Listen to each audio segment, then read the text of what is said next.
They thought the silence following his mother's slap was the sound of my humiliation. They expected me to run crying from the table, leaving my dignity on the tiled floor of the glass house. But as I tasted blood and watched my husband study his wine glass instead of defending me, I felt a cold calm settle in. They had no idea they were sitting in a restaurant I secretly owned, eating food paid for by the fortune I built him. My name is Natalie Reyes, and to the outside world, specifically the glossy filtered world my husband inhabits, I am a 35-year-old housewife with a lucky streak. According to the narrative his mother likes to spin at charity luncheons, I am the supportive spouse who stumbled into the orbit of a brilliant self-made entrepreneur, a woman whose biggest daily decision involves choosing between Pilates or yoga. They see the designer clothes and the quiet demeanor, and they assume I am merely a passenger in the high-speed vehicle of Derek's success. They do not know that I built the engine. They do not know that I poured the fuel, and they certainly do not know that the very ground they are about to step on tonight belongs to me. I stood before the full mirror in the hallway of our suburban colonial, a house I bought through a trust 2 years ago, and adjusted the strap of my emerald silk dress. It was vintage, understated, and expensive in a way that did not scream for attention. That was the difference between me and the Vans. They liked money that shouted. I preferred wealth that whispered. My reflection showed a woman who looked calm, perhaps a little tired around the eyes, but composed beneath the surface. However, my mind was running through balance sheets and profit margins. 7 years ago, I had sold Brightside Logic, the tech startup I co-founded, for a sum that meant I never had to work another day in my life. But I was not built for leisure. I had quietly funneled a significant portion of that capital into creating Ray's Hospitality Group, a holding company protected by layers of anonymity and nominee directors. I owned 6 of the highest-performing restaurants in the city. One of them was the Glass House. And that was exactly where Derek was taking me tonight to celebrate his new deal. "Natalie, are you coming? Mother hates it when we are late." Derek's voice drifted up the stairs tight with an impatience. He was trying to mask. "Coming," I replied, my voice steady. I picked up my clutch and checked my phone one last time. There was a text from Eleanor Vaughan, my mother-in-law. It read, "Looking forward to seeing you. We need to have a serious talk about the future tonight." My stomach tightened, not with fear, but with a familiar exhaustion. Eleanor was a woman who believed the sun rose and set on her son's shoulders. To her, I was the middle-class girl with a Latino surname who had somehow tricked her golden boy into marriage. She tolerated me because I was presentable, but she never missed an opportunity to remind me of the hierarchy. She would critique my choice of wine, my lack of knowledge about her specific country club's history, or my career in computers, which she viewed as blue-collar work performed in an office. She had never outright insulted me in public, preferring the death by 1,000 cuts method of polite condescension. But tonight felt different. The phrased serious talk about the future carried a weight that felt less like a conversation and more like a sentencing. I walked down the stairs. Derek was waiting by the door, checking his reflection in the hallway mirror. He looked undeniably handsome in his bespoke navy suit, the very image of modern success. He adjusted his cufflinks, a gift I had bought him for our 3rd anniversary. "You look great," he said, but he didn't look at me. He was looking past me, his eyes unfocused, his mind clearly somewhere else. "We need to get going. Traffic is going to be a nightmare. For the past 3 months, this has been our rhythm." Derek had become a ghost in his own house. He spoke in short, clipped sentences. He took phone calls on the terrace at 11 at night, claiming it was just deal flow or investor relations. Yet, the performance continued. He still bought expensive gifts with the credit cards I paid off. He still posted photos of us on Instagram with captions like "My Rock" and "Date Night with the Queen," curating a digital reality that bore no resemblance to the cold silence of our breakfast table. We got into the Mercedes S-Class. The leather was cool against my skin. As he pulled out of the driveway, the silence in the car felt heavy, pressurized like the cabin of an airplane before turbulence. "So Derek said," clearing his throat as we merged onto the highway about tonight, "Mom is a little haram lately. Is she?" I asked, looking out the window at the blurring city lights. "She seemed fine when she texted me." Derek's grip on the steering wheel tightened. His knuckles were white. "She is just worried about the family legacy, about finances. You know how she gets. She reads too many headlines about the economy and panics." I almost laughed. The only family legacy the Vans had was a history of bad investments and keeping up appearances. The money that kept the lights on in Eleanor's condo, the money that paid for this car, the money that was funding tonight's dinner. They all flowed from the reservoir I had filled. But Derek did not know the extent of it. He knew I had money from the sale of my company, but he thought it was a fixed pot that was slowly draining, not a river that was constantly replenishing. "What are you saying, Derek?" I asked, turning to face him. He sighed, a sharp exhalation of breath. "I am saying, please, for the love of God, do not bring up money tonight. Do not talk about the cost of the wine. Do not ask about the deal terms. Just let me handle the bill and the conversation. I need her to feel like I am in control. It is important for her peace of mind. You want me to sit there and be silent. I want you to be supportive," he corrected, glancing at me with a look that was pleading but edged with irritation.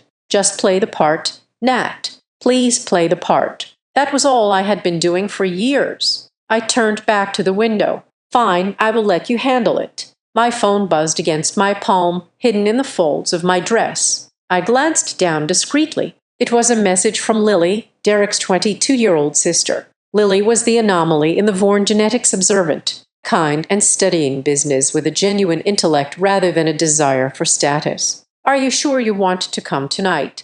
I have a bad feeling about this. Mom has been on the phone all day." A chill went down my spine that had nothing to do with the car's air conditioning. Lily was not prone to drama. If she was worried, there was a reason. I typed back a quick, "We are already 5 minutes away. It will be fine." But I did not believe it. We pulled up to the valet stand at the glass house. The restaurant was an architectural marvel, a structure of steel and floor-to-ceiling windows glowing like a lantern in the city night. It was the crown jewel of my portfolio, a place where senators and celebrities fought for reservations. As the valet opened my door, I stepped out, smoothing my dress. The evening air was crisp. I saw Marco, the general manager, standing at the entrance. He was a man of impeccable discretion. He saw Derek first and gave a professional nod. "Mr. Vaughan," Marco said, his voice smooth. "Welcome back."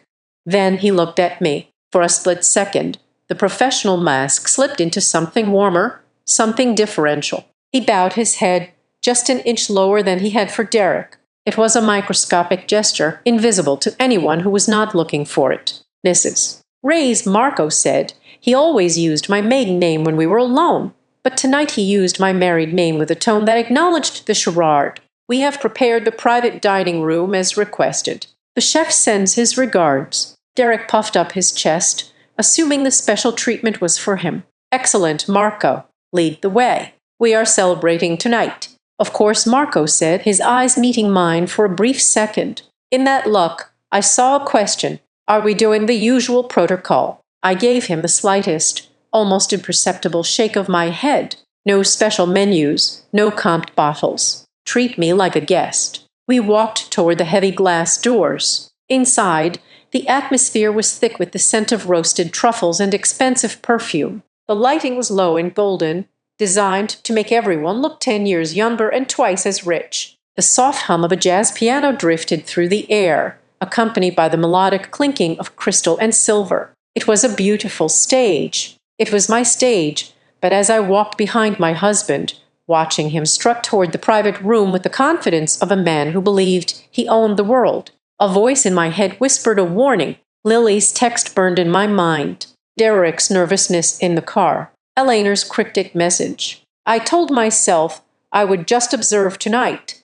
I would sit back, drink the wine I had hand-selected for the cellar 3 months ago, and let them play their little games. I would be the beautiful wife. However, as we crossed the threshold and the heavy door closed behind us, shutting out the noise of the main dining room, I realized that I had walked into an ambush. The air in the private corridor felt different, stagnant and charged with electricity. This was not a celebration. This was a tribunal, and I was the defendant who had not been told the charges. I took my seat at the round table, the pristine white linen cool under my fingertips. The waiter, A young man named David, whom I had personally approved for hire 3 months ago, approached with a bottle of Pen Noir. He presented the label to Derek first. Naturally, that was the protocol I had established for the staff. Treat the man in the suit like the king and the woman beside him like the accessory. It was good for business. Men like Derek spent more when their egos were being massaged. As the crimson liquid swirled into the crystal glass,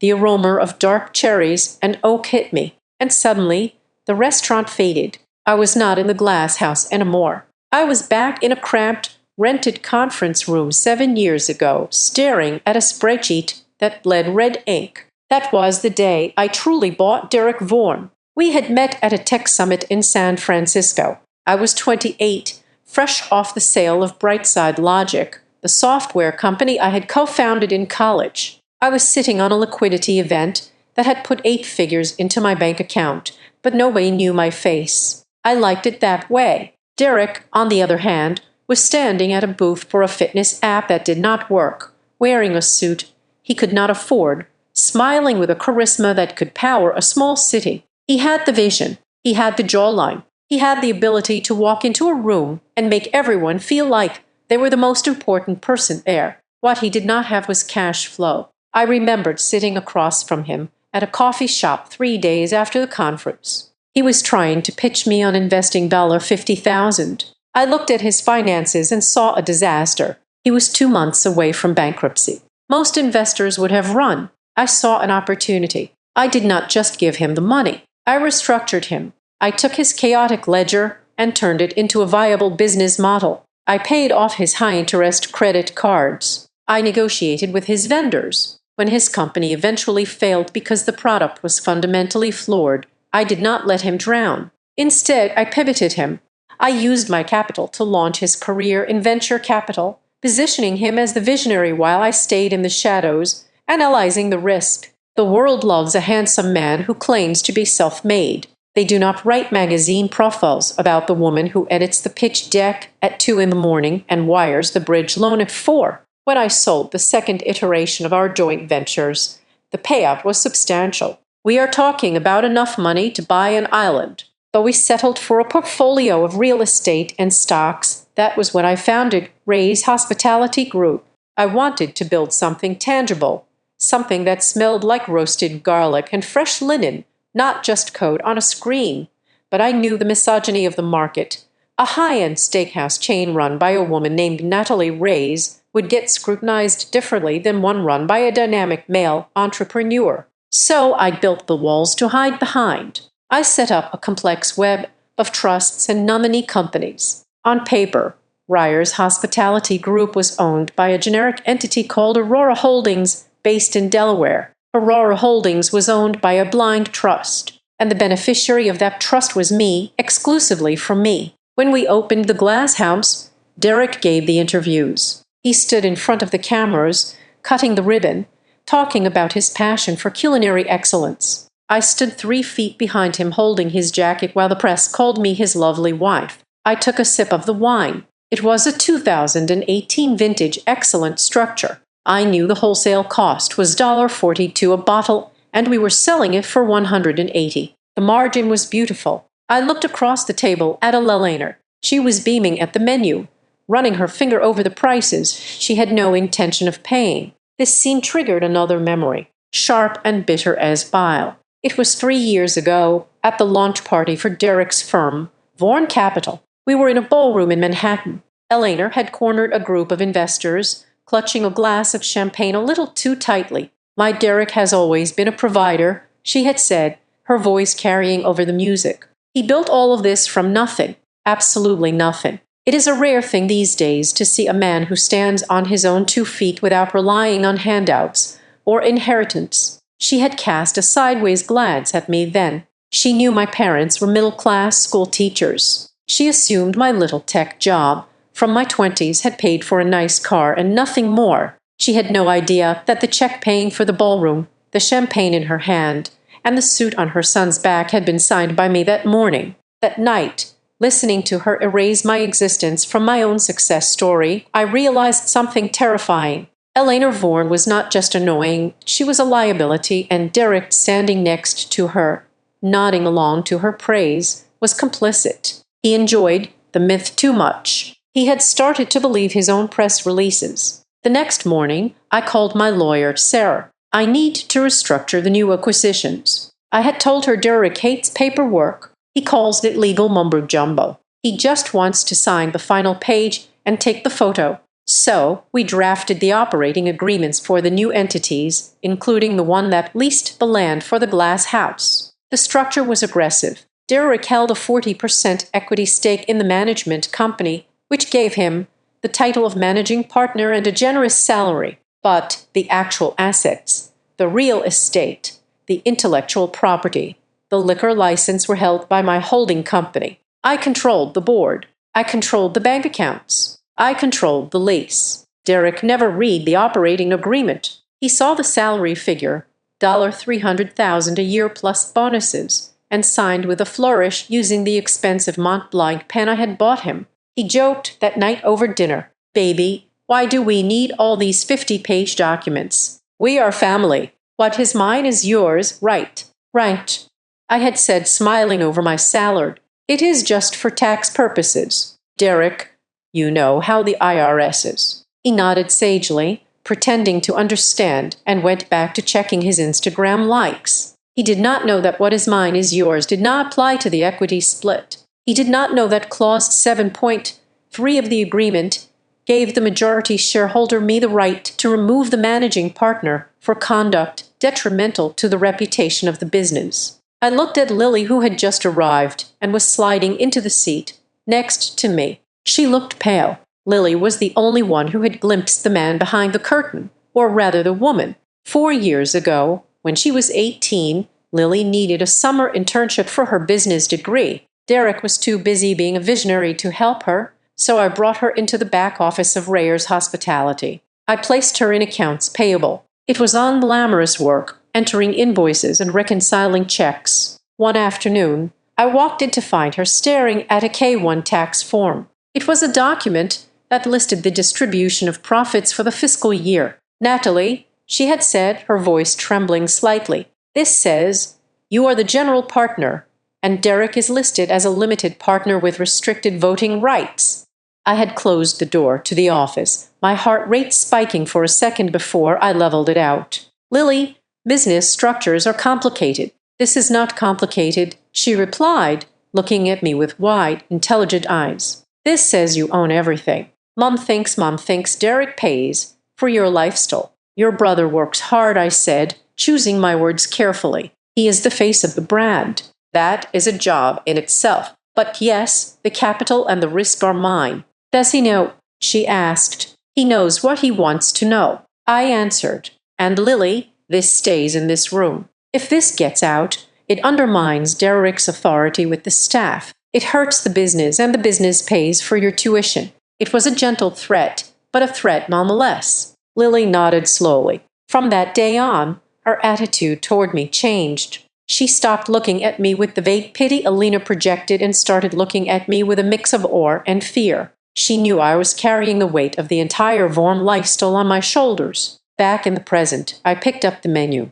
It was heavy, bound in leather. I did not need to open it. I knew the food cost percentage on the C base was 22%. I knew the truffle risotto was our highest margin item. I knew the chef, Gordon, was currently fighting with his sous chef about the plating of the duck. "I think I will have the lobster thermidor," Ilana announced, snapping her menu shut. "And we should order a bottle of Cabernet, the expensive one, Derek. We are celebrating. After all, of course, Mother," Derek said, his voice tight. He signaled for the Sumayer without asking me. He was performing the role of the patriarch, the provider. I watched him, feeling a strange detachment. It was like watching an actor on a stage where the scenery was about to collapse. He was ordering wine he could not afford. In a restaurant he did not own to impress a mother who despised the woman paying for it all. The irony was suffocating. I had built this life to protect him. I had constructed this golden cage so he could feel like a lion. But somewhere along the way, he had forgotten who held the key. My lawyer's words from our last meeting echoed in my head. "Natalie, you do not need to scream to be heard. You do not need to make a scene. You possess the ultimate leverage." You are the bank. When the time comes, you do not need to say a word. You just need to stop signing the checks. Paperwork speaks louder than insults. I looked at the heavy silverware on the table. The knife was sharp. The reflection in the blade distorted my face, making me look monstrous or perhaps formidable. Natalie, you are being very quiet, Elena said, her voice dripping with false concern. I hope you are not overwhelmed by the prices. Derek has this covered, you know.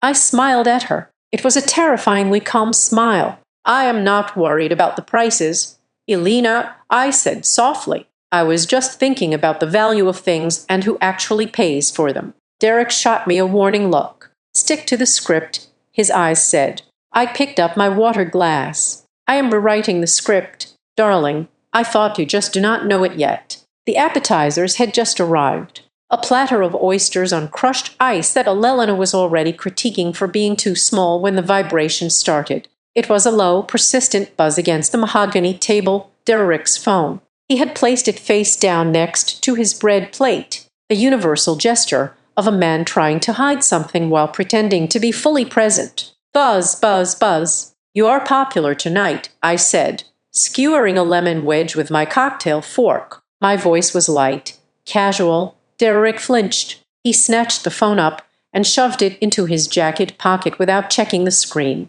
Just investors, he said, his laugh tight and breathless. The deal is closing. You know how it is. They panic at the 11th hour. Of course, I replied. But maybe you should check. We would not want the deal to fall through because you were eating oysters. It can wait, he said, reaching for his wine glass. As he lifted his left hand to bring the crystal goblet to his lips, his suit sleeve rode up just an inch. The screen of his Apple Watch, which was synced to the phone he had just hidden, lit up with a fresh notification. The text was bright white against the black background, and because I had spent a decade training my eyes to catch errors in lines of coding, I read it in a single heartbeat. Miranda Holloway. Remember, her reaction is your leverage with the board. The scene has to be big. I froze. My fork covered halfway to my mouth. Miranda Holloway. I knew the name. She was the CEO of Northbridge Quantum, a fintech firm Derek had been desperate to partner with. She was sharp, aggressive, and known for eating weaker executives for breakfast. But why was she texting my husband about a reaction and a scene? And why did it sound like stage directions for a play? A cold knot formed in my stomach. This was not an affair. This was business. And in the world Derek was trying to play in, business was often bloodier than romance. I will be right back, I said, placing my napkin on the table. I need to powder my nose. Hurry back, Elena said, not looking up from her plate. We have things to discuss before the main course. I walked calmly toward the restrooms, my heels clicking softly on the polished concrete floor. But as soon as I rounded the corner out of their line of sight, I bypassed the ladies' room door. Instead, I moved toward the discreet service corridor near the kitchen. I pulled a small brass key from my clutch, a key I kept for site inspections, and unlocked the door to the manager's office. The room was small, smelling of receipt paper and espresso. Marco was out on the floor, which I had counted on the desks at the communal iPad Pro that we used for inventory management and Zoom meetings with investors. Derek often used this office as his personal command center when he was at the restaurant, liking the feeling of playing boss behind a big desk. I woke up to the screen. My heart was hammering against my ribs, a frantic rhythm that contrasted with my steady hands. I navigated to the mail app. Sure enough, Derek's Gmail account was still logged in. He never logged out. He was a man who believed privacy was something owed to him, not something he had to secure. I typed Miranda into the search bar. A thread appeared dated from earlier this morning titled Operation Glasshouse Board Strategy. I tapped it. The text filled the screen. And as I read, the air in the small office seemed to drop 20 from Miranda Holloway to Derek Vaughan. Elena Vaughan sent today, 4 hours ago. Derek, make sure the pacing is right. The investors are nervous about the optics of your liquidity. They see your wife as a liability, a housewife with spending power but no strategic value. My board needs to see you cut the cord. A man who cannot control his wife cannot control money. The scene needs to be public. It needs to be visceral. If she cries, If she screams, if she makes a fool of herself in a high-end establishment, we have the narrative we need. She is unstable, emotional, and unfit to be a decision maker in the family trust. That gives us the grounds to enforce the postnuptial amendment immediately under the duress clause. I felt bile rise in my throat. They were not just asking for a divorce. They were engineering a breakdown. They wanted to provoke me into a public display of emotion so they could paint me as the crazy, spending-addicted wife who needed to be managed. I scrolled down to Eleanor's reply. From Eleanor Vaughan to Miranda Holloway, Derek Vaughan. Don't worry, Miranda. I know exactly which buttons to push. She is weak. She has always been insecure about her background and the fact that she has not given Derek a child yet. I will handle the provocation. You just make sure the lawyers are ready. The girl has nothing to lose. Really, her name isn't on any of the family assets. She is just a squatter in Derek's life. Let me handle it. A squatter, the woman who paid for the roof over her head, the surgery for her husband's heart condition last year, and the very device her son was likely texting on right now. A squatter. The audacity was so immense, it was almost impressive. At the bottom of the email was a PDF attachment. Vaughan Postnup Amendment Final PDF. I opened it. It was brutal. It was a document designed to strip me of everything. It claimed that because I had been fully provided for during the marriage by Derek's business success, I would waive all claims to future spousal support and any interest in Vaughan Capital or its subsidiaries. It cited my lack of financial contribution as the justification. I had to grip the edge of the desk to keep from throwing the iPad across the room. If I went back out there and screamed at them, if I flipped the table, threw the wine, and acted like the betrayed wife they expected, I would be signing my own death warrant. They would have witnesses. They would have video footage. They would use my anger as proof that I was exactly who they said I was, an emotional liability. Miranda Holloway was smart. She knew that in business, the person who loses their temper first loses the deal. She was banking on my Latina temper, banking on the stereotype of the fiery, scorned woman. I closed the email I carefully wiped my fingerprints from the screen, though I doubted Derek would ever think to check for them. I stared at my reflection in the darkened window of the office. My face looked pale, but my eyes were dark, hard stones. Okay, I whispered to the empty room. You want a scene? You want a performance.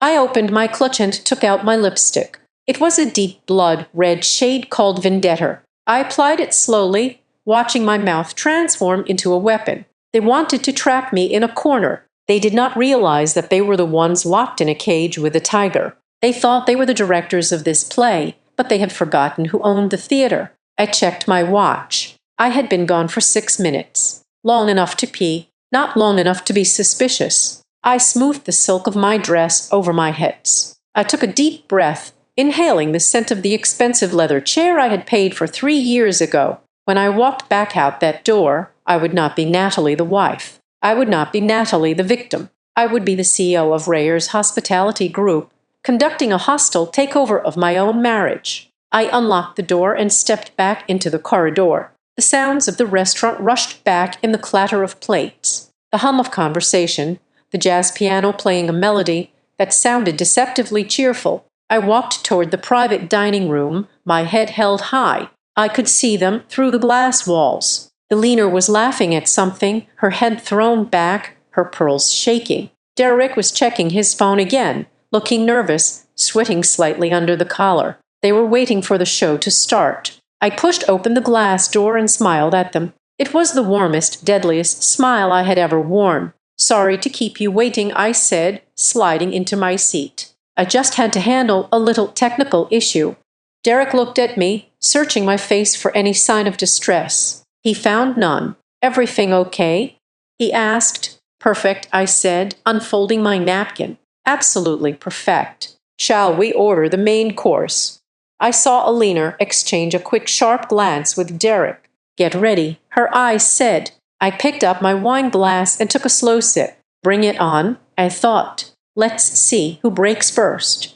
The private dining room was a cube of acoustically treated glass suspended slightly above the main floor. It offered a panoramic view of the open kitchen, a theater of stainless steel and controlled fire where 20 chefs moved with military precision. From my seat, I could see the flames licking the bottom of copper pans and the sous chefs plating with tweezers. It was a beautiful, chaotic ballet that usually filled me with pride. Tonight, however, it looked like a preparation for war. Eleanor sat across from me, a monument to old-school preservation. She had refused to check her coat, letting the white mink drape over the back of her chair like a royal mantle. The room was climate-controlled to a perfect 72, but Eleanor wore fur as armor, not for warmth. Her perfume, a heavy floral scent that retailed for $300 an ounce, fought for dominance with the delicate aroma of the truffle oil on the table. Beside her sat Richard, my father-in-law, a man who had spent 40 years fading into the beige wallpaper of his wife's life.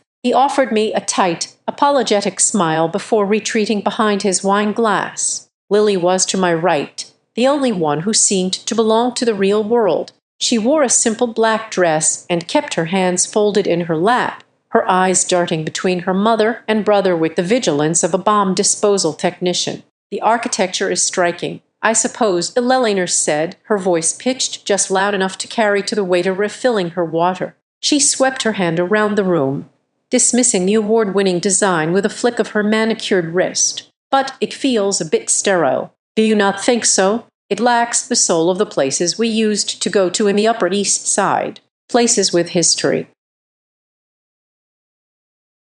"This feels like new money trying too hard." She looked at me then, a small, sharp smile playing on her lips. She was waiting for me to defend the restaurant so she could patronize me. She wanted me to say I liked it so she could explain why my taste was inferior. "It is certainly modern," I replied, my voice neutral. I did not tell her that the sterile design had won an Architectural Digest award last year. I did not tell her that the new money field was exactly what attracted the tech executives who spent $5,000 a night here. Derek clapped his hands together too loudly. "Well, I think it is fantastic. Top tier. Only the best for us tonight." He turned to the waiter. "We will take the seafood tower, the big one, and for the mains, let us do the wagyu rise all around and bring another bottle of that Cabernet. Actually, make it 2. He did not look at the price list. He did not need to. In his mind, money was a renewable resource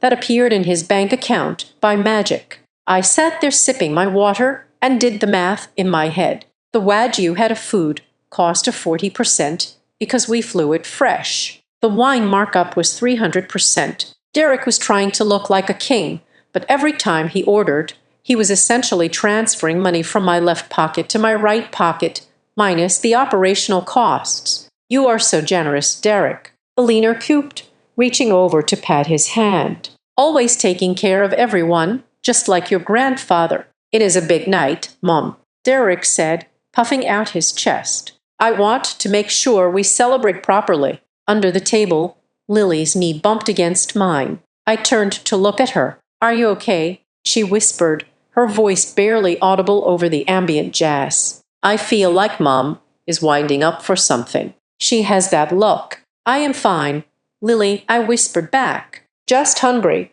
Lily did not look convinced. She had noticed the tension in Derek's jaw, the way he kept checking his watch, the way Eleanor's eyes glittered with a predatory anticipation. Lily was smart. She sensed the trap, even if she did not know the dimensions of it. The seafood tower arrived, a spectacle of crushed ice, lobsters and oysters. It was absurdly large, taking up the center of the table like a fortress. Eleanor picked up a silver fork and poked at an oyster with suspicion. "You know," she began, looking at the shellfish as if it might bite her, "the service here is a bit attentive, isn't it? Bordering on intrusiveness. In Europe, the staff knows how to be invisible. But I suppose in these trendy American places, they think hovering is the same as service." I watched the waiter, a young man named Carlos, who was working a double shift to pay for his nursing degree, stiffen slightly. He remained professional, stepping back into the shadows. I made a mental note to add an extra $500 to his tip line later, directly from the corporate account. "The service is fine, Mother," Richard muttered, surprising everyone.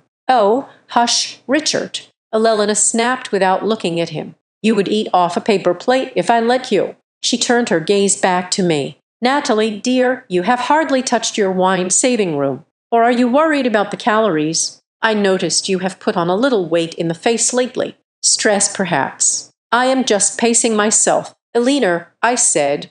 "I want to have a clear head for the conversation you mentioned." The air in the room seemed to thicken. The clinking of silverware in china sounded violently loud. "Yes, the conversation," Elena said, slicing into a scallop. "We do need to talk. But let us enjoy this food first." The main courses arrived. The steaks were seared to perfection, dark and crusty on the outside, tender pink on the inside.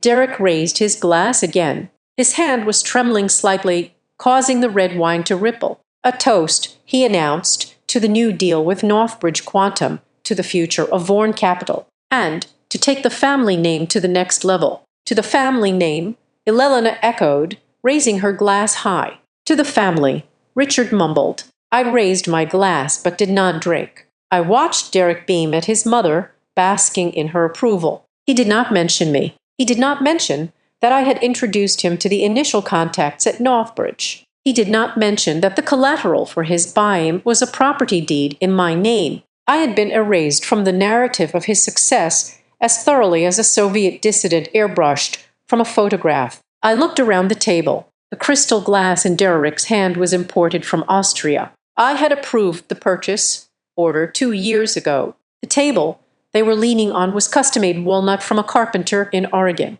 I had signed the check. The painting on the wall behind Elena was by a local artist I wanted to support. I owned it. They were sitting in my house, eating my food, drinking my wine, and plotting my destruction. Derek cut into his steak, the juice running red onto the white porcelain. "This is excellent," he said, talking with his mouth full, his facade of sophistication slipping under the influence of the alcohol. "You know, Miranda was saying that we need to project a stronger image, a more unified front." "Miranda is a very smart woman," Elena said, wiping the corner of her mouth. "She understands what it takes to survive in the big leagues. Sacrifice, clarity, cutting off dead weight." Her eyes locked onto mine when she said dead weight. It was not a subtle jab.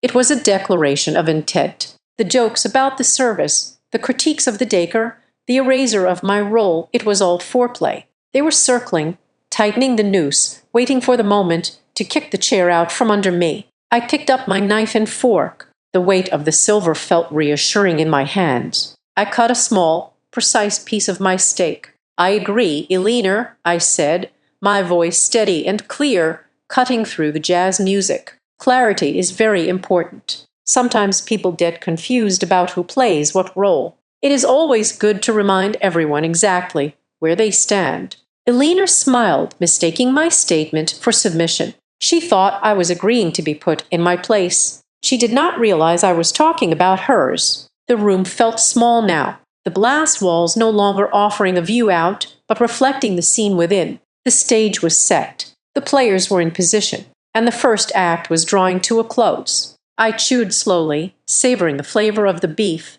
preparing myself for the violence that was about to be served for dessert. The sound of metal striking porcelain cut through the room like a gunshot. Elena had dropped her knife onto her plate, not by accident, but with the deliberate weight of a gavel signaling the opening of court. The sharp clack echoed off the glass walls, silencing the soft jazz piano that had been drifting through the speakers. The waiter, who had been approaching to clear the table, froze mid-step, sensing the shift in atmospheric pressure. He retreated into the shadows, making himself invisible. All eyes turned to Elena. She was flushed, the expensive cabinet having done its work, stripping away the thin veneer of social grace to reveal the raw, ugly ambition beneath.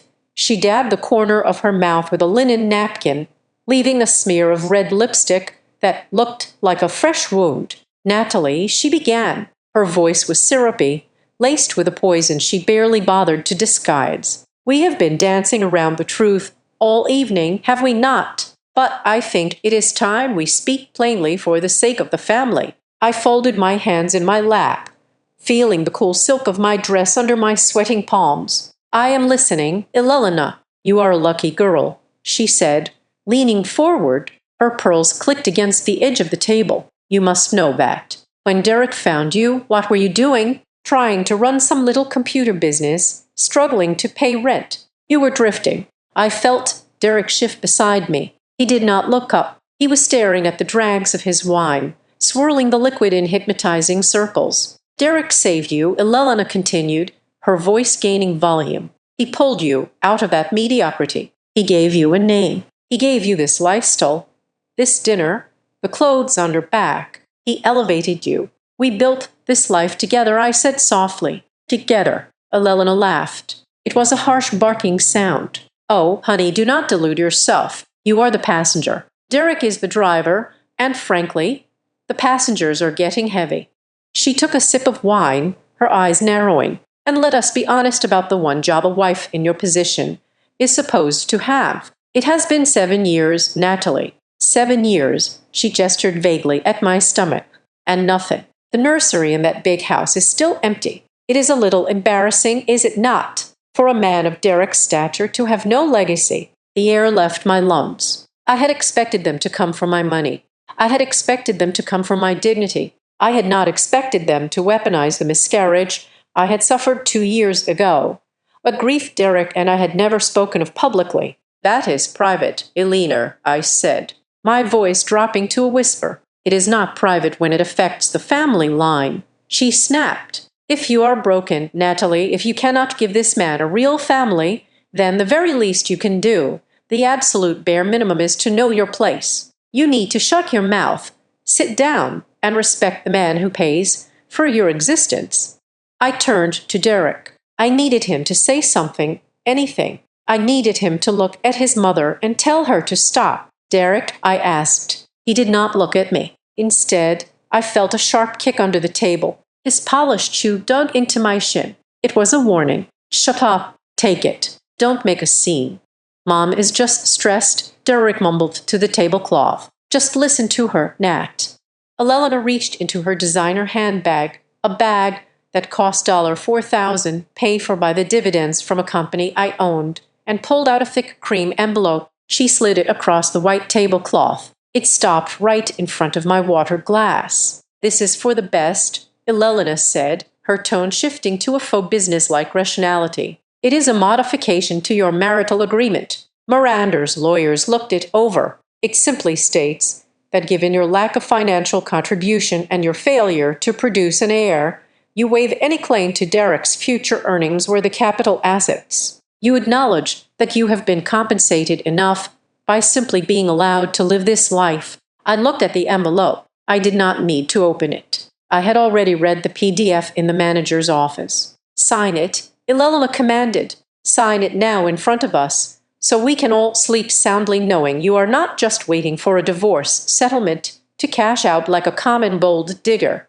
The room was deathly quiet. I could hear the hum of the ventilation system. I could feel Lily's body radiating heat beside me, tense as a coiled spring. I looked up at Elena. I kept my face completely smooth. "And if I do not sign it?" I asked. My voice was soft, devoid of the anger she was so desperate to provoke. The question seemed to short-circuit something in Elena's brain. She blinked, her face re-entering to a deep, blotchy crimson. She was not used to resistance. She was used to obedience. "If you do not sign it," she sputtered, "then you prove exactly what you are. A leech, a grasping, localess nobody who clawed her way into a family that is leagues above her." She stood up. The chair scraped violently against the floor. "You think you are special," she hissed, her voice rising to a shout now. "You are nothing without my son. You are trash wrapped in expensive silk." I looked her dead in the eye and said firmly and clearly, "No." It happened in slow motion. I saw Elena's arm pull back. I saw the flash of her diamond bracelet under the recessed lighting. I saw the look of pure, unadulterated hatred in her eyes. I could have moved. I could have caught her wrist. I had the reflexes, but I didn't. I stayed perfectly still. I let it happen. Smack. The sound was wet and sharp, sickeningly loud in the enclosed glass room. Her palm connected with my left cheekbone with a force that snapped my head to the side. The impact blinded me for a second. A white flash exploded behind my eyelids. My ear rang with a high-pitched whine. I felt the skin of my cheek burn, as if it had been touched by a hot iron. I sat there, my head turned to the right, staring at the shocked reflection of myself in the glass wall. The entire restaurant seemed to gasp. Through the glass, I saw a waiter drop a tray of drinks. The crash of breaking glass was distant, muffled. Two guests at a nearby table had stood up, their phones raised, capturing the moment the mother of the distinguished Derek Vaughan assaulted his wife. I slowly turned my head back to face them. I tasted copper. My lip was cut. I ran my thumb over the split skin, cataloging the metallic taste of my own blood. Derek shot up from his chair. He yelled. He grabbed Eleanor's shoulders as she swayed, breathing heavily, her hands still raised as if she might strike again. Mom, stop. That is enough, Derek said. But then he looked at me. He did not rush to my side. He did not check if I was hurt. He did not demand his mother leave. He looked at me with panic in his eyes, and then he said the words that severed the last thin thread of my marriage. Natalie, please, he said, his voice frantic. She's just upset. She is protecting the family. Just apologize to her and sign the paper. Okay, do not make this worse than it is. He wanted me to apologize for being slapped. I sat there, the red mark on my cheek glowing like a brand. I did not cry. There were no tears. The tear ducts felt dry, cauterized by the sheer heat of the betrayal. I looked at Lily. She was standing now. Her hands were covering her mouth. Her eyes were wide, filled with a horror that was quickly hardening into something else. She looked from her mother, panting like a wild animal, to her brother, cowering in his suit, and then to me sitting straight back, bleeding and silent in Lily's eyes. I saw the exact moment the illusion shattered. She saw the monster her mother was. She saw the coward her brother was, and she saw me, not as the victim, but as the only person in the room who was still holding the line. I touched my cheek. It throbbed. Are you done? I asked. My voice was terrifyingly calm. It did not sound like my voice. It sounded like the voice of a judge reading a verdict. Eleanor stared at me, her chest heaving. She looked confused by my lack of tears. She had wanted a breakdown. She had wanted me on my knees. Instead, she had just given me the weapon I needed to destroy them all. The piano outside had stopped. The restaurant was watching. The stage was mine. The silence that followed the slap was heavy, suffocating, and absolute. It was the kind of silence that usually follows a car crash, where for a few seconds the world forgets how to breathe. I sat there, the heat in my left cheek pulsing in time with my heartbeat, watching the woman who had just assaulted me try to compose herself as if she had merely dropped a napkin. Then there was a sound. It was the screech of a chair, leg dragging against the polished floor. A sharp grating noise that made everyone flinch. Lily stood up. She moved slowly with a deliberation I had never seen in her before. Usually Lily was the shadow of the Vaughan family, the quiet observer who tried to blend into the wallpaper to avoid her mother's criticism. But now she looked tall. She looked formidable. She picked up her linen napkin from her lap, folded it once, and placed it on the table with a soft pat. It was the gesture of someone who was finished not just with the meal, but with the entire charade. Lee, sit down, Elena snapped, her voice shrill. She was trying to regain control, trying to pretend that violence was just another form of parenting. Do not make a scene. Lily ignored her. She turned her body so she was facing her mother directly, her hands gripping the back of her chair until her knuckles turned white. Mom, Lily said. Her voice was shaking, vibrating with a mixture of terror and adrenaline, but it was loud enough to be heard in the main dining room. Do you have any idea what you just did? I disciplined a disrespectful child, Eleanor spat, smoothing her fur coat, something her own parents clearly failed to do. No, Lily said. She took a breath and her voice steadied. You just slapped the owner of this restaurant. For a second, nobody moved. The words hung in the air like smoke. Then Derek laughed. It was a nervous, wet sound. Lily, what are you talking about? Do not be dramatic. We know Natalie likes to pretend she is involved, but I am not being dramatic. Derek, Lily shouted, cutting him off. The force of her anger made him recoil. I am telling you the truth that I have been sitting on for 4 years. Elena scoffed, waving a hand dismissively. Oh, please, Natalie. She cannot even afford her own handbags without your credit card. Derek, do not listen to her. She is just trying to defend her little friend. Lily turned to me. Her eyes were swimming with tears, but her jaw was set. She was asking for permission. She was asking if she could burn the house down. I looked at her. I did not nod. I did not smile. I just held her gaze, my face, a mask of cold calm, and blinked slowly. Go ahead, my eyes said. Burn it all. Lily turned back to the table, her gaze locking onto her brother. Do you remember my internship, Derek?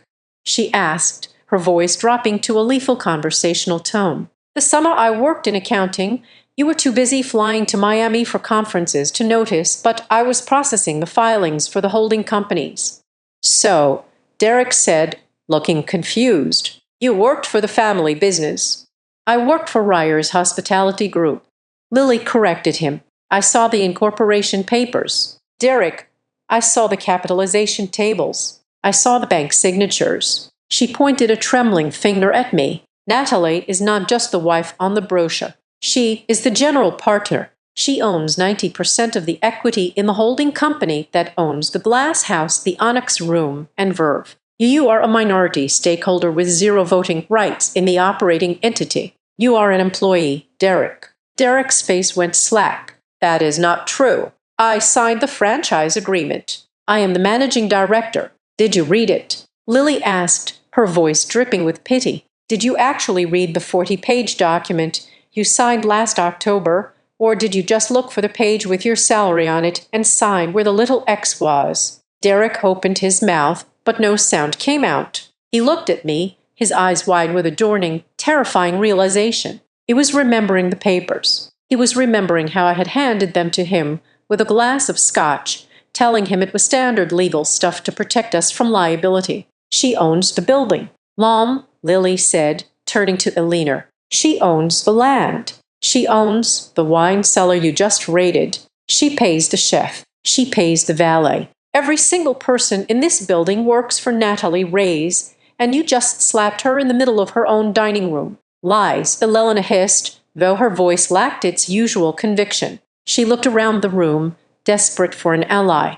This is just manipulation. She brainwashed you, Lily. Suddenly, the glass door to our private room slid open. It was not a waiter. It was Marco, the general manager. He had been hovering outside, waiting for my signal, but he had decided that the sound of a slap was signal enough. He walked in, his spine straight, his face a mask of professional fury. He did not look at Derek. He did not look at Elena. He walked straight to the head of the table where I sat. Mrs. Vaughan, Marco said. His voice was deep and carried to every corner of the room. He used my married name, but he said it with a difference that made it sound like a title of nobility. I apologize for the disturbance. I have security on standby. He paused, then added loud and clear. If you wish, we can terminate this dinner immediately as the proprietor. You have the right to refuse service to anyone who violates the code of conduct, even family.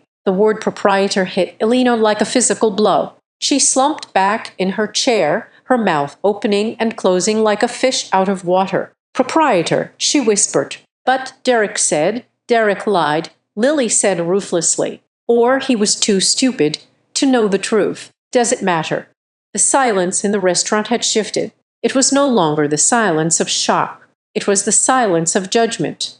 Through the glass walls, I could see guests openly staring. A woman at the table nearest to us was holding her phone up, the red recording light blinking steadily. Elena saw the phone, too. Her face was drained of color. She was a woman who lived for reputation, and she suddenly realized she was starring in a viral video that would end her social standing in the city forever. This is a joke, Elena stammered, trying to force a laugh. It came out as a strangled croak. A very funny joke, Natalie. You really had us going. Marco, bring the check. We are leaving. There is no check for you, madam. Marco said coldly. Mrs. Reyes, he corrected himself using my maiden name. A subtle twist of the knife covers all operational costs. However, I must ask you to lower your voice. You are disturbing the paying clientele." I sat there frozen in a tableau of absolute power. I did not need to speak. My assets were speaking for me. My staff was speaking for me. My sister-in-law was speaking for me. I picked up my napkin and dabbed the cut on my lid. The white linen came away stained with a single perfect drop of bright red blood. I looked at the stain, then placed the napkin on the table, right next to the insulting contract Eleanor had tried to force me to sign. Lily took a step back from the table. She looked exhausted, as if the burst of energy had drained her, but she stood her ground. "Mom, Derek," Lily said. Her voice was quiet now, sad. "I think the best thing you can do is get up and walk out of here right now before the police are called, because we are currently humiliating the woman who signs the paychecks for every single person in that kitchen." "I am not leaving until we sort this out," Derek shouted, finding his voice at last. He slammed his hand on the table, rattling the silverware. "Natalie, tell them this is a misunderstanding." I looked at him, really looked at him for 7 years. I had seen a partner now. I saw a terrified little boy in a suit that I had paid for trying to scream at the sun to stop setting. I slowly turned my gaze to Marco. I did not speak. I just tilted my head slightly toward the door. Marco understood. He turned to Derek. "Mr. Vaughan," Marco said, his voice dropping an octave, becoming dangerous. "Please do not make me ask the security team to escort you out. It would be untidy." Derek looked at Marco, then at me. He saw the cold, hard reality in my eyes. He realized finally that the safety net was gone. The audience was hostile. The stage had turned against him. "Come on, Derek," Richard said. It was the first time my father-in-law had spoken in 10 minutes. He stood up, looking older and grayer than I had ever seen him. He grabbed Eleanor's arm. "Get up, Eleanor. We are leaving." "But—" Eleanor started. "Now," Richard said sharply. Eleanor stood up, her legs shaky. She pulled her fur coat tight around her, trying to wrap herself in her fading dignity. She looked at me one last time. There was no apology in her eyes, only fear. Pure, unadulterated fear of the unknown world where she was no longer the queen. They began to shuffle toward the door, a procession of the defeated. Derek lingered for a second, looking back at me, his mouth opening as if to beg or explain or blame. But Lily stepped in front of him, blocking his view of me. "Go," Lily whispered. Derek turned and walked out. When the glass door clicked shut behind them, the air in the room seemed to rush back in. I was alone at the table with Lily and Marco. My cheek was throbbing with a dull, heavy ache. My heart was pounding against my ribs like a trapped bird, but my mind was clear. I looked through the glass wall. I watched my husband and his parents walk through the main dining room. I saw heads turn. I saw the whispers ripple through the crowd like wind through a wheat field. I saw the valet waiting outside, ready to bring them the car that was leased in my name. Marco poured a fresh glass of water and placed it gently in front of me. "Are you all right, Mrs. Grace?" he asked softly. I took a sip of the water. It was cool and clean, washing away the metallic taste of blood. "I am fine, Marco," I said. My voice was steady. "I am just ready for the next course." Lily sat back down in her chair. She looked at me, her eyes red-rimmed. She reached out and took my hand. Her fingers were cold, but her grip was strong. "I am sorry," she whispered. "I am so sorry I didn't say it sooner." I squeezed her hand. "You said it when it mattered." "Lily, that is enough." I looked at the empty chairs where my family had sat just moments ago. The space they left behind did not feel empty. It felt clean. It felt like the ground after a forest fire scorched. Yes, but cleared of all the dead wood, ready for something new to grow. The pianist in the main room hesitated, then began to play again. It was a different song this time, something slower, something with a backbone. I touched the contract Eleanor had left behind. I picked it up, tore it in half, and dropped the pieces onto her unfinished plate of lobster. The show was over. The critics had been silenced. Now the real work, the dismantling of Derek Vaughan's life, could truly begin. Derek hesitated at the glass door, his hand hovering over the brushed steel handle. He did not leave. He could not leave. To walk out now was to admit total defeat. and Derek Vaughan was a man who had spent 7 years believing his own mythology. He turned back toward the table, his face contorted in a desperate, pleading mask. "Lily, stop talking nonsense," he said, his voice cracking slightly. He looked at me, his eyes wide and wet, trying to summon the charm that had worked on me for nearly a decade.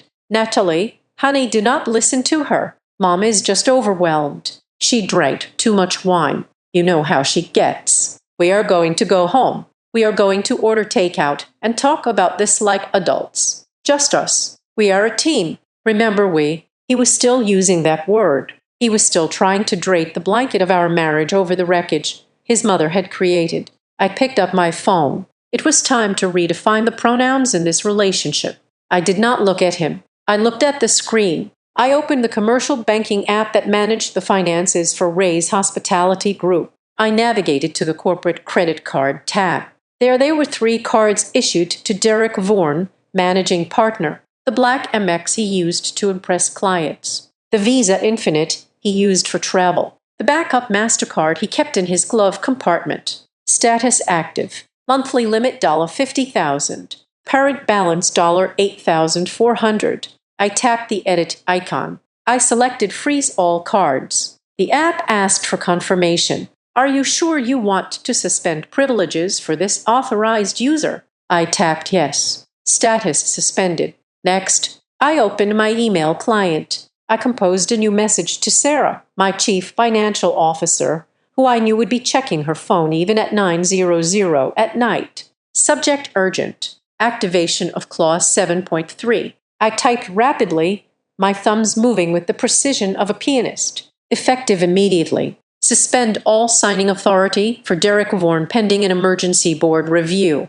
Attached is evidence of conspiracy to defraud a majority shareholder and intent to coerce signatures under duress. I attached the screenshots of the emails between Eleanor, Derek, and Miranda that I had captured in the manager's office. I hit send. The entire process took less than 30 seconds. In half a minute, I had severed the financial arteries that kept Derek's ego alive. Derek was still talking, unaware that he was now professionally dead.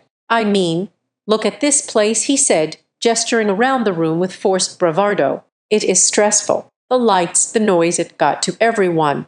Marco," he shouted for the manager, his voice loud and arrogant. He wanted to regain control the only way he knew how, by spending money, by being the big man who picks up the check. "Marco, bring the bill," Derek commanded. "I am paying. I do not want any charity from the house. I pay from my own family." Marco looked at me. I gave him a microscopic nod. "Let him try." Marco stepped forward, his face impassive. He held the wireless payment terminal in his hand. "The total for the evening is $1,240. Mr. Vaughan." Derek reached into his jacket pocket and pulled out the heavy metal Amex card. He held it between 2 fingers, making sure the light caught the black finish. He inserted it into the chip reader with a flourish, staring at me the entire time as if to say, "See, I am still the provider." The machine thought for a moment, then it let out a harsh, low beep, declined. Derek frowned. The chip must be dirty. He pulled it out, rubbed it vigorously against his expensive wool suit, and jammed it back in. "Processing." Declined. "Can't assure." "There is something wrong with your machine." Derek snapped, sweat starting to bead on his forehead. "This card has a limit of $200,000. "The machine is working perfectly, Sir," Marco said. His voice was polite, but it carried to the nearby tables. "Fine," Derek muttered. He pulled out his wallet and retrieved the Visa. "Try this one." Marco took the card and tapped it against the screen. Beep. Declined. The silence that followed was louder than the slap had been. Derek stared at the little black machine as if it were an alien artifact. He looked at me, and for the first time the true horror of his situation dawned on him. He realized that the money was not just paused. It was gone. The magic trick was over. "My cards," Derek whispered. "Why are my cards not working?" "It appears the primary account holder has updated the security settings," Marco said. He said it loudly enough that the couple at the next table stopped eating their dessert to listen. "Perhaps you should call your bank or ask your wife." Derek turned to me, his face pale. "Natalie, what did you do?" I protected my assets, I said. My voice was low, devoid of emotion. You said you wanted to take care of things, Derek. I am just letting you see how far you can get on your own. Eleanor, who had been watching in stunned silence, suddenly gasped. She began digging frantically in her small clutch. I have cash, she stammered. I think I have $300, and Richard has some in his wallet. Richard, give me your wallet. She was terrified. The humiliation of having her son's cards declined in a high society restaurant was a fate worse than death for her. Put your money away, Eleanor, I said. My voice was sharp, cutting through her panic. I have already instructed the finance department to mark this dinner as an internal write-off. I will not have you telling your bridge club that I took your pension money to pay for your meal. I am not taking charity from you, Elena hissed, though she stopped digging for her wallet. It is not charity, I replied. It is a severance package. Lily stepped forward. She placed a hand on her mother's arm, not gently, but with a firm grip. Come on, Lily said. I will walk you out before you embarrass yourselves any further. People are filming you, Mum. Elena looked around. She saw the phones raised at the other tables. She shrank inside her fur coat. Lily, I said. Lily stopped and turned to look at me. Her eyes were sad but clear. If you want to stay after you walk them to the car, I said, I would be happy to take you on a tour of the kitchen. The pastry chef is working on a new Sewell, and he loves getting feedback. It was an olive branch. It was an invitation to cross the line, to leave their side and join mine. Lily smiled. It was a small, genuine smile. I would like that, she said. Give me 2 minutes. Elena stiffened. She pulled her arm away from Lily and turned to face me one last time. She tried to summon the haughty matriarch she had been at the start of the evening, but the foundation was cracked. You may own the building, Natalie. Eleanor spat, her voice shaking with impotent rage. You may own the wine and the food, but you will never belong to this family. You will always be an outsider. I looked at her, this woman who had belittled me, used me, and slapped me. I looked at Derek, the man who had stood by and let it happen. I just found out that is not such a bad thing, I replied. Eleanor opened her mouth to retort, but Richard put a hand on her shoulder. Let's go, Eleanor, he said quietly. They turned and walked out. The glass door clicked shut behind them. I was alone in the private room with Marco. The air was still. The adrenaline that had fueled me was starting to ebb, leaving behind a dull throb in my face. I slowly raised my hand and touched my left cheek. It was hot to the touch. It will be bruised by tomorrow. But as I pressed my fingers against the tender skin, I did not feel shame. I felt clarity. The pain was a punctuation mark at the end of a very long, very bad sentence. I looked at Marco. Clear the table, please, I said, and tell the chef I am coming back to say hello. Yes, Mrs. Reyes, Marco said. I sat there for a moment longer, listening to the fading echo of their footsteps, feeling the weight of the phone in my hand, the remote control to a life I was finally starting to live on my own terms. I did not go back to the sprawling colonial house in the suburbs that night. That house, with its manicured lawn and the nursery that Elena so loved to criticize, was a stage set for a play that had been cancelled. It was a monument to a marriage that had effectively ended the moment my husband watched his mother strike my face and did nothing. Instead, I drove to the Arts District, to a converted industrial loft on the top floor of a brick building that Derek barely knew existed. To him, this was just the registered office for Rayer's Hospitality Group, a mailing address for tax purposes. To me, it was a sanctuary. It was the only place in the world that was entirely mine. The space was vast and cool, illuminated only by the city lights filtering through the floor to ceiling windows. I sat at the long reclaimed wood conference table, the surface cold against my forearms. Spread out before me was the autopsy of my marriage. It was not a collection of love letters or photos. It was a forensic audit. I had spent the last 2 hours organizing the documents into neat, damning piles. To my left was the deed to the house. To my right were the incorporation papers for the holding companies. And in the center, the pièce de résistance, a stack of bank statements and credit card transaction logs that my forensic accountant had flagged over the last 6 months. The total amount of misappropriated funds was staggering, $8 million. Derek had siphoned $8 million from the operating accounts of 3 different subsidiaries over the last 2 years. He had labeled them as consulting fees, market research, and business development. But the forensic breakdown told a different story. It told a story of chartered jets to Cabo San Lucas, suites at the Ritz in Paris, and diamond jewelry that I certainly never received. Many of these expenses coincided perfectly with the dates of investor meetings he had attended with Miranda Holloway. The digital clock on the wall read 11:45 at night when the buzzer screamed. I knew it was him. I had turned off my phone, so he had likely driven to the only other place he knew I might be. I'd buzzed him in without asking who it was. I wanted him to see this. I wanted him to see the paper trail of his own destruction. When the elevator doors slid open directly into the loft, Derek looked like a man who had been through a war zone. His tie was undone, hanging loosely around his neck like a noose. His shirt was wrinkled, stained with sweat and wine. His eyes were bloodshot, rimmed with the exhaustion of a man who had spent the last 3 hours arguing with his mother and screaming at bank representatives who refused to talk to him. He stepped into the room, looking around the shadowy industrial space as if he had never seen it before. In a way, he hadn't. He had never bothered to visit the engine room of the machine that printed his money. Natalie, he breathed, his voice ragged. He walked toward the table, his hands shaking. You cannot do this. You cannot just lock me out. You are destroying us. Us. He was still clinging to the plural. He was still trying to hide behind the collective noun. There is no us. Derek, I said. My voice was calm, echoing slightly in the large room. There is just a plaintiff and a defendant. Stop talking like a lawyer, he shouted, slamming his hand onto the back of a leather chair. I am your husband. My mother, she was out of line. I admit that she was drunk. She is old-fashioned. But you freezing the accounts, humiliating me in front of Marco, that was cruel. Natalie, that was vindictive. Sit down, Derek. I said, I do not want to sit down.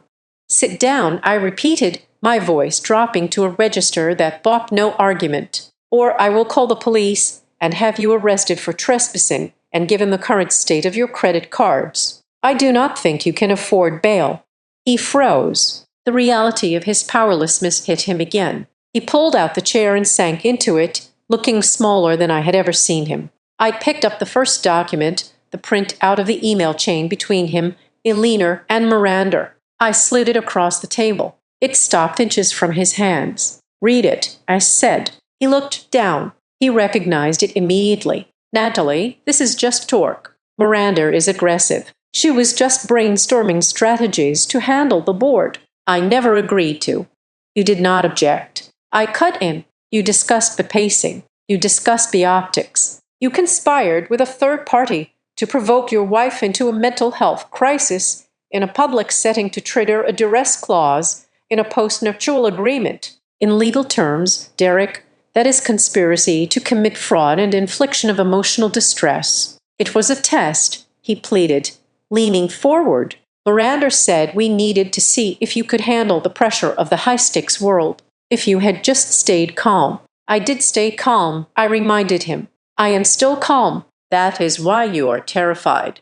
I picked up the next stack of papers, the bank statements. Let us talk about the $8 million, I said. Derek's face went gray. The color drained out of him so fast I thought he might faint. I can explain that, he stammered. Investments, seed capital. You know I have been looking into crypto, and do not lie to me, Derek, I said softly. I have the receipts, the weekend Aspen, the one you said was a tech retreat, the bill for the chalet lists, 2 guests, Mr. Derek Bourne and MS. Miranda Holloway. I slid the paper across the table, and the cardio bracelet purchased in Miami. I continued, sliding another sheet, the one charged to the Ryers Hospitality Equipment Fund. I checked my jewelry box. Derek, it is not there. He stared at the papers, his mouth opening and closing. There was no spin that could fix this. There was no charm that could smile this away. You are not a self-made millionaire, Derek, I said, leaning back in my chair. You are a poster boy. You are a marketing asset that I created because the business world prefers to write checks to men with square jaws. I built the portfolio. I structured the deals. I wrote the code for the original product. All you did was wear the suit and read the lines I wrote for you. I worked hard, he cried, tears welling in his eyes. I went to the meetings. I shook hands. You spent the money. I corrected. You spent $8 million of company funds on a lifestyle you did not earn and a mistress who was helping you plot to steal the rest of it. The room fell silent. The hum of the refrigerator in the kitchenette was the only sound. What do you want? Derek whispered finally. Do you want a divorce? Take the house. Take the cars. Just do not ruin me. I do not want the house, I said, and I do not need to take the cars. I already own them. Here is what is going to happen. I opened a leather folder and extracted a document I had drafted with my lawyer an hour ago. This is a settlement agreement, I said. You are going to read it and then you are going to sign it. I laid out the terms, counting them off on my fingers. 1. You will resign immediately from all executive positions within Vaughan Capital, Ray's Hospitality, and any subsidiary entities. We will frame it as a decision to pursue personal philanthropic interests. Derek flinched but nodded. 2.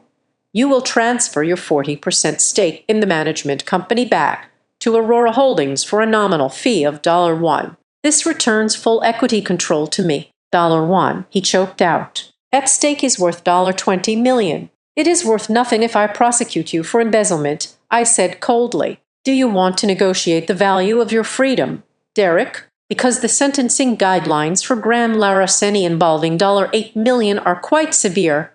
He shut his mouth. 3.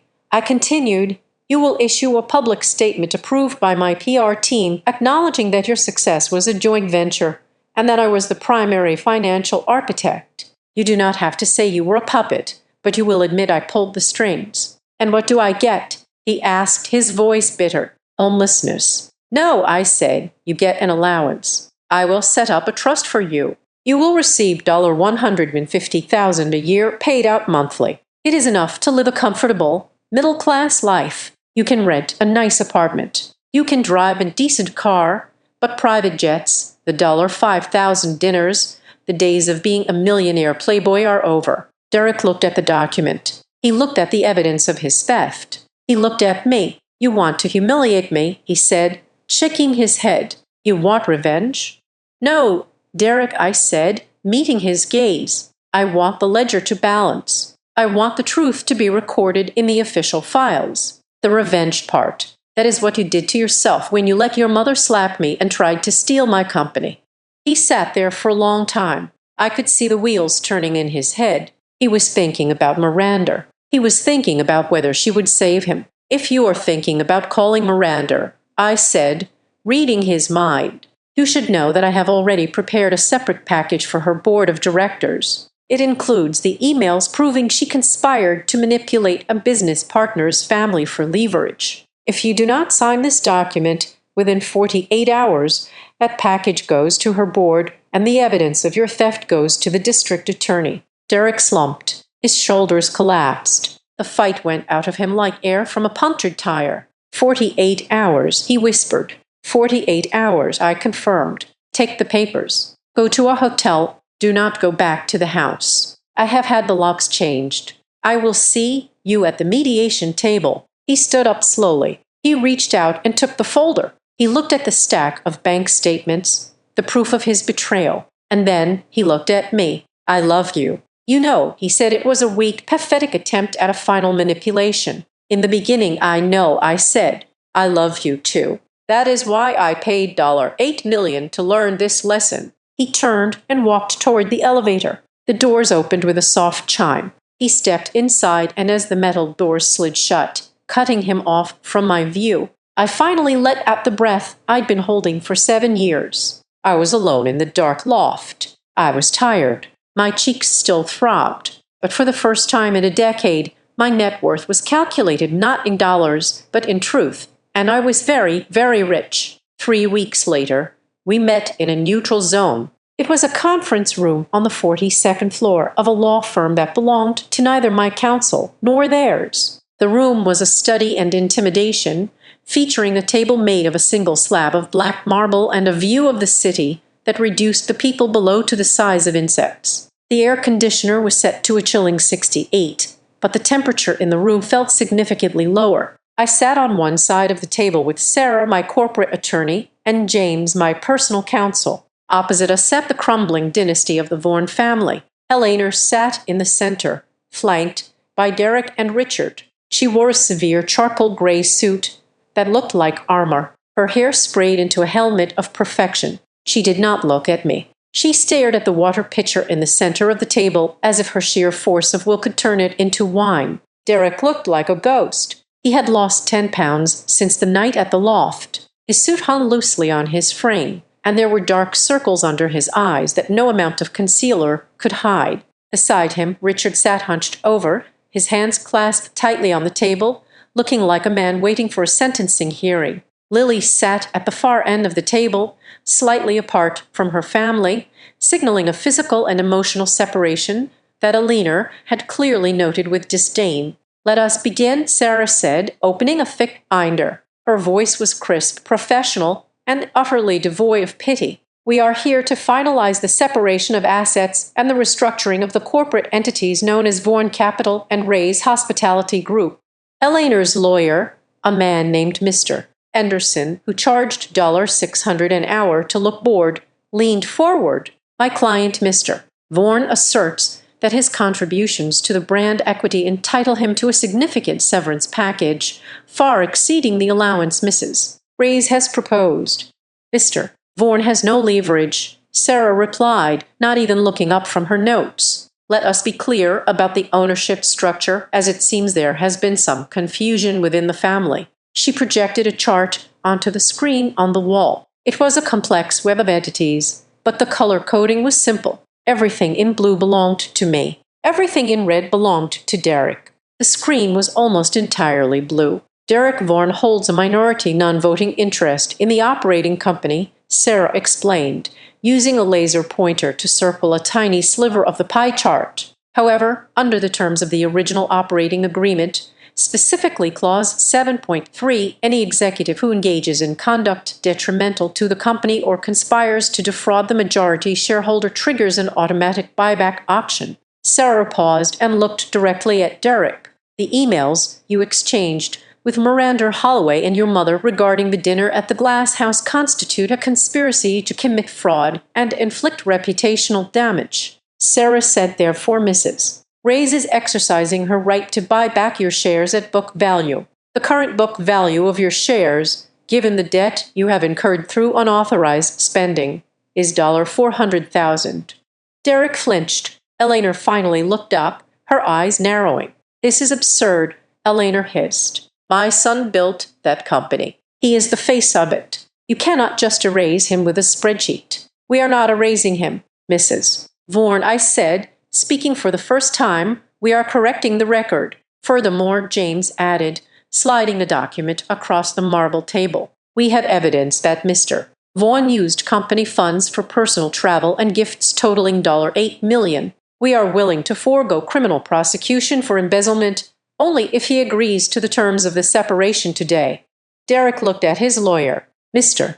Henderson sighed and took off his glasses. "They have you cold, Derek."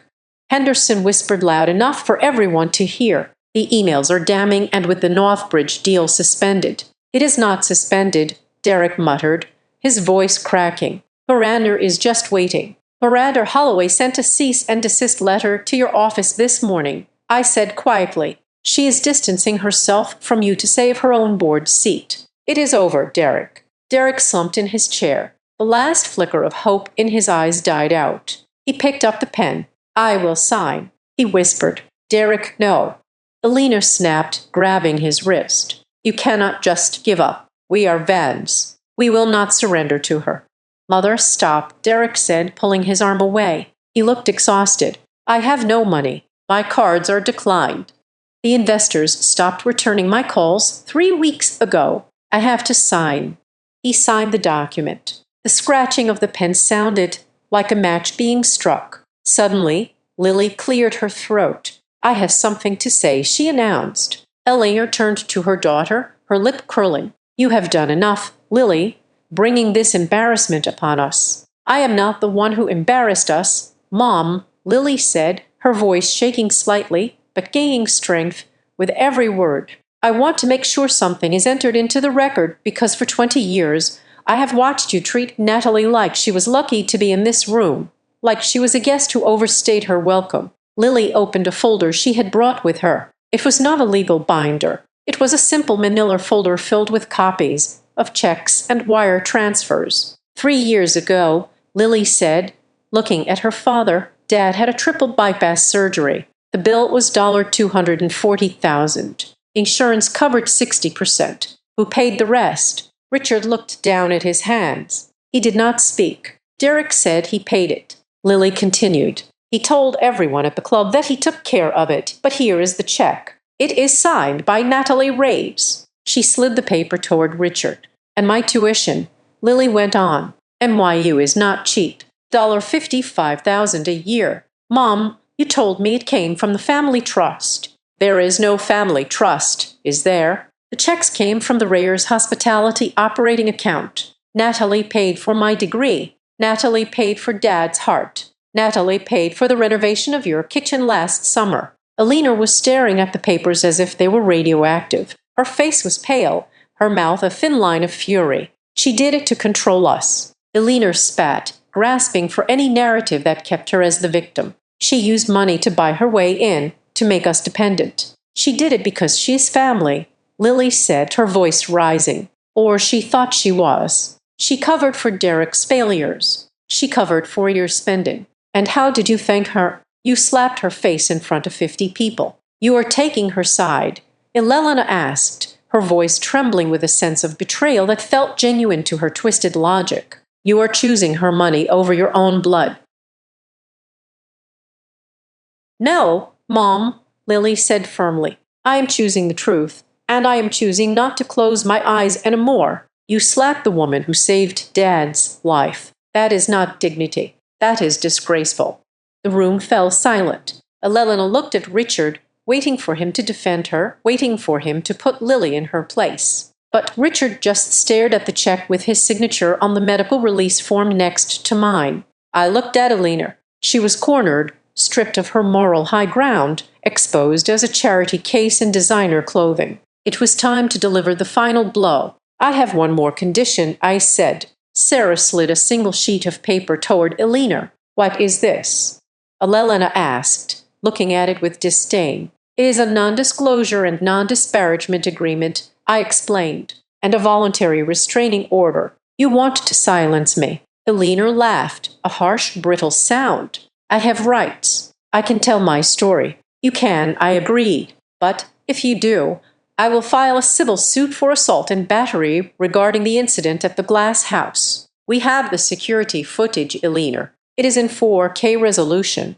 And I will also release the financial records showing exactly who has been supporting the Vaughan lifestyle for the last decade." I leaned forward, locking eyes with her. "If you sign this paper," I said, "I will not press charges. I will not sue you. I will not release the video to the press. You get to keep your freedom and whatever is left of your reputation. But in exchange, you never speak my name publicly again. You never contact me, and you never set foot in any property owned by Rayers Hospitality Group." Elena looked at the paper. Her hands were shaking. To be silenced by the daughter-in-law she despised was a fate worse than poverty for her. "I will not sign it," she whispered. "Richard, tell her." Richard Vaughan slowly lifted his head. He looked at his wife, then at his son, and finally at me. There was a profound sadness in his eyes, but also a flicker of something new. "Respect. Sign it, Eleanor," Richard said. His voice was rough, unused. "Richard," Elena gasped, turning to him. "She paid for my heart." "Eleanor," Richard said, tapping the paper Lily had put in front of him. "She saved my life while I sat there and let you belittle her for 7 years. We have lost. We deserve to lose. Sign the paper so we can go home." But Eleanor started to protest. "Sign it," Richard roared, slamming his hand on the table. It was the first time in my life I had ever seen him raise his voice. "And this now." Elena flinched as if he had hit her. She looked around the room, realizing she was completely alone. Her son was broken. Her daughter had defected. Her husband had finally found a spine. She picked up the pen. Her hand shook so badly that the signature was barely legible. She shoved the paper toward me and stood up. "I hope you are happy," she said, her voice hollow. "You have your money. You have your victory. But you are alone. I have been alone in this marriage for a long time." "Eleanor," I replied calmly. "At least now." The room is quiet. The lawyers finalized the documents. The stamps were pressed. The copies were distributed. Derek stood up. He looked at me one last time, opening his mouth as if to say something, perhaps an apology, perhaps a plea, but he saw the look in my eyes and thought better of it. He turned and walked out, a man stripped of his mythology. Richard stood up and nodded to me. "I am sorry, Natalie," he said softly, "for everything. Take care of yourself." "Richard," I said. He led Eleanor out of the room. She walked stiffly, staring straight ahead, a deposed queen marching into exile. Lily remained. She began packing up her folder. "Are you okay?" she asked me. "I think so," I said. "Are you still coming in on Tuesday? We have a marketing strategy meeting for the new bistro." "I will be there," Lily said, smiling. "I need the hours since I'm paying for my own apartment now." "See you then," I said.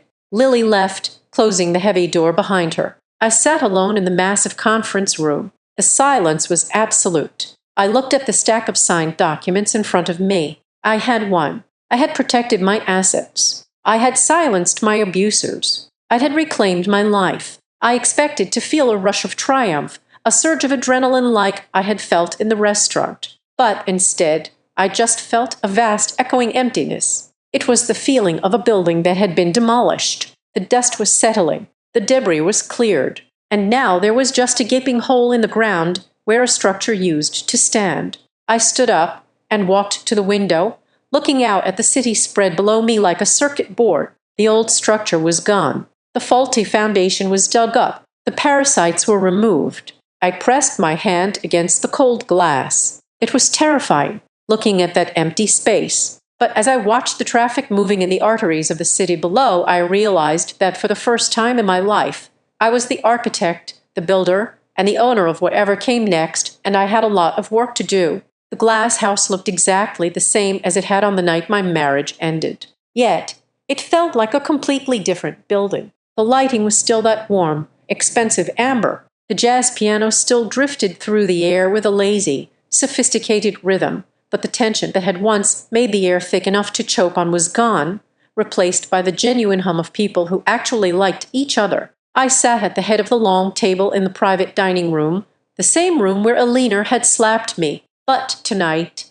the glass walls did not feel like a cage. They felt like a viewing deck. Around me sat the people who had helped me reclaim my life. To my left was Marco, my general manager, who had stood like a sentinel when my world was collapsing. To my right was Sarah, the lawyer who had turned my grief into a weapon of mass destruction. Across from me sat Chef Gordon, who had prepared a special tasting menu for us, and next to him was Lily. Lily looked different. She was wearing a structured blazer, and her hair was pulled back. She was no longer the terrified little sister. She was the executive assistant to the CEO of Rayer's Hospitality Group. She had spent the last 2 weeks organizing my calendar and learning the intricacies of supply chain management, showing an aptitude for business that Derek had never possessed. "To the new chapter," Marco said, raising his glass of vintage champagne. "To the boss," Chef Gordon added with a grin. We clinked glasses. The crystal sang a clear, happy note. As I took a sip, my phone buzzed on the table. It was a notification from the Wall Street Journal Business Alerts. I picked it up and read the headline. Vaughan Capital Restructures founder Derek Vaughan steps down. Acknowledges strategic guidance of spouse and early success. It was done earlier that afternoon at the district courthouse. Derek had signed the final settlement. It was a document devoid of emotion, but heavy with consequence. He had formerly waived any claim to the appreciation of my assets. He had returned the 40% stake in the management company that he had essentially stolen. And most importantly to me, he had signed off on a public statement. It was not a humiliating confession. I had no interest in destroying him publicly just for the sport of it. It was simply a correction of the record. The statement read that while Derek had served as the public face of the company, the founding capital strategic architecture and operational oversight had been provided by Natalie Reyes. It was the truth, and reading it in black and white, formatted in the stark font of a major financial publication, I did not feel a surge of malicious glee. I felt a profound, quiet lightness. It was the feeling of setting down a heavy backpack after a 10-mile hike. "Is it out?" Sarah asked, seeing me look at the phone. "It is out," I nodded. "Good," Sarah said, slicing into her duck comfort. "Now maybe his creditors will stop calling my office, asking if he is still solvent." I put the phone away. "Let us not talk about him. Tonight is about us." I stood up. The table went quiet through the glass walls. I could see the staff on the main floor pausing in their work to look up. I had asked Marco to gather everyone for a brief moment before the dinner rush fully kicked in. I walked out of the private room and stood on the small landing that overlooked the main dining area, the kitchen staff, the servers, the bucers. They all looked up. They knew the rumors. They knew about the slap. They knew about the frozen credit cards. But they had never heard from me directly. "Good evening, everyone," I said. My voice was steady, amplified slightly by the acoustics of the room. "I know there has been a lot of drama in this building recently. I know you have seen things that usually happen in soap operas, not in professional establishments." A few of the servers chuckled. "For a long time," I continued, "I stayed in the shadows. I let someone else take the credit for the work we did here, because I thought it was what a good wife was supposed to do. I thought protecting his ego was more important than claiming my own reality. I looked at Marco, then at Lily, and finally back at the team. I was wrong. This restaurant, the Glass House, was built on a simple idea. That quality speaks for itself. That truth matters. From now on, this is a place where no one is humiliated just because someone else thinks they are richer or louder or more powerful. We serve excellence here, and we treat everyone with respect, starting with the people who work in this room." There was a pause, and then the staff broke into applause. It was not the polite applause of a coerced audience. It was genuine. I saw my shoulders relax. I saw smiles. I walked back into the private dining room, feeling a warmth in my chest that had nothing to do with the champagne. "Nice speech," Lily said as I sat down. "I meant every word," I replied. "We were just finishing the main course, a beautiful roasted lamb that fell off the bone when Marco's headset crackled." He listened for a moment, his expression tightening. He looked at me, a question in his eyes. "What is it, Marco?" I asked. "We have a situation at the host stand," Marco said quietly. "It is Mr. Vaughan and his mother." The table went silent. Sarah reached for her briefcase, her lawyer instincts kicking in. "Do you want me to handle it?" "No," I said, wiping my mouth with my napkin. "I will handle it." "I'm coming with you," Lily said, standing up immediately. I did not argue. We walked out of the private room, down the short hallway and into the foyer. They were standing by the hostess' desk. Elena was wearing a trench coat, her face pale and drawn. She looked smaller than I remembered, stripped of the bravado that usually armored her. Derek stood beside her, looking at the floor, his hands shoved deep into his pockets. They did not look like titans of industry. They looked like two people who had been locked out of their own lives. When Elena saw me, she straightened her spine, trying to summon the ghost of her old arrogance. "Natalie," she said. Her voice was brittle. "We need to talk." "Hello, Elena." "Hello, Derek," I said. My voice was pleasant, professional. "I am in the middle of a dinner with my staff. Is there something urgent?" "We want a table," Elena demanded, though the demand lacked weight. "It is Tuesday night. The place is half empty. We have a right to eat here." "Actually, we are fully booked," I said, glancing at the reservation screen. It was a lie, but it was my lie to tell. And even if we were not, this is a private establishment. We reserve the right to refuse service. "You're going to kick us out?" Derek asked, looking up. His eyes were red. "After everything, Natalie," I signed the papers. "I gave you what you wanted. Can't we just have a meal for old times' sake?"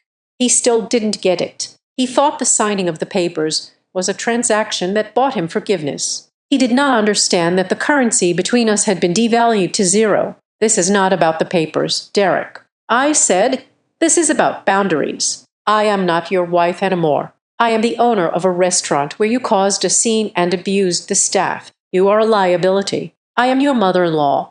Elena cried out, causing heads to turn in the bar area. "I demand to be seated."